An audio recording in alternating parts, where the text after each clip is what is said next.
I think this movie will probably appeal to a certain audience.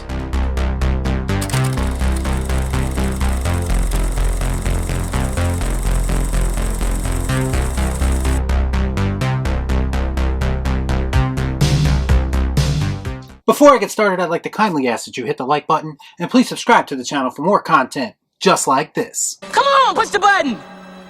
Yeah, come on, push the button! So Space Jam: A New Legacy is the long-delayed follow-up to the original Space Jam, which starred His Airness Michael Jordan. This time around, we have LeBron James in the lead role. I'll address that in a moment, but first and foremost, I have to be honest. I think kids will love this movie. I can't imagine why they wouldn't. It literally checks all the boxes. So I have to admit, when I started to do this review, I was a bit conflicted because the fact that I am an adult, anytime you review a movie like this, you're going to be looking at it from an adult's perspective. Kids just don't look at movies the same way that adults do. Or taking it a step further, they don't look at it the same way that a critic would. Saying that this movie is geared towards kids isn't wrong, but that also doesn't absolve it from adult criticism.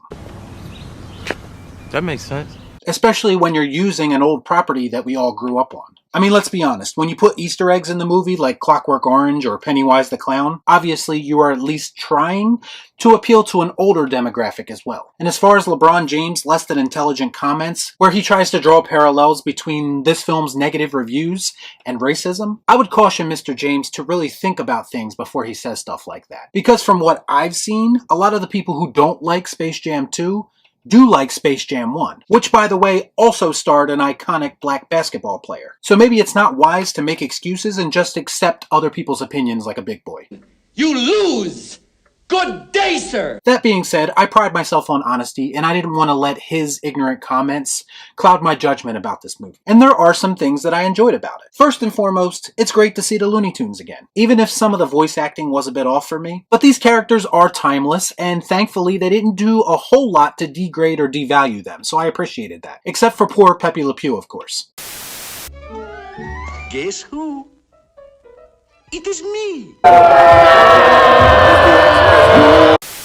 But hey, at least Yosemite Sam had his guns. I said this in the trailer, and I like the idea of traveling through a Warner serververse to assemble a team to play basketball. It's kind of fun to see the Looney Tunes in some of your favorite movies and TV shows, like The Matrix, or Game of Thrones, or Mad Max, or even the DC animated universe. I mean, if you have access to all these properties, why wouldn't you use them in a crossover type manner? Now you want to get nuts! Come on!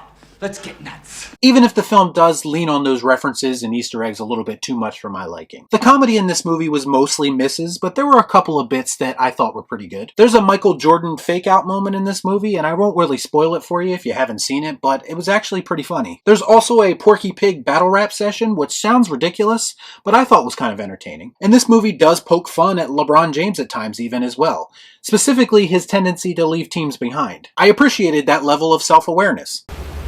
No shit. The plot of this movie is actually pretty close to the original. In fact, this comes off a little bit like a remake for the digital world, which is kind of where the biggest problems are for me. Like if you're just going to redo the story and just swap out a few elements, I don't know that it's entirely necessary. They do add a father-son dynamic that has a pretty good message about letting your kids be what they want to be, but just overall, the story hits a lot of the same beats as the original. So in that aspect, it feels kind of pointless.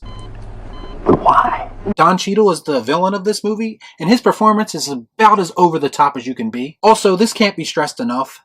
An algorithm is the literal villain of this movie. It's literally life as a YouTuber brought to the big screen. I'm not even going to comment on LeBron's acting skills because let's face it, it's not like Michael Jordan was Daniel Day-Lewis or anything like that. He's a basketball player and he's a big name. They didn't get him for his acting skills. Once the final game begins, they do turn the Looney Tunes into digital versions of themselves, which I don't know what it was, but it made them look a bit odd to me. Maybe because I'm just so used to seeing them in 2D form. And this is where WB really slaps its IP dick down on the table, with a sea of recognizable characters in the crowd for the final game. Here I come. Oh, here I come. Oh. They could have benefited from doing a lot more wide shots of these crowds, because when they get up close, they do look like a lot of bad cosplay outfits. By the end of the movie, LeBron lets the Tunes be loony, and he lets his son develop video games, so everybody wins, I guess. As a fan of the original Space Jam, and the fact that I grew up on that movie, I realized that it was a product of the time that it was created in. And I don't think this movie is going to be able to capture the same magic or make the same impact. I think in a lot of aspects, this movie is just too little too late. It probably should have been done a few years ago. Kobe! Because as you're watching it, it really feels like the time for this has already passed. And it really helped the original that Michael Jordan is probably a little bit more universally liked than the lead in this movie. Not trying to start that discussion, but I'm just saying. I think this is a case where they probably should have just left the property alone because they weren't going to capture that same magic. I love the original, and this doesn't compare to the original, so unfortunately I'm going to have to give it the Angry Rocky.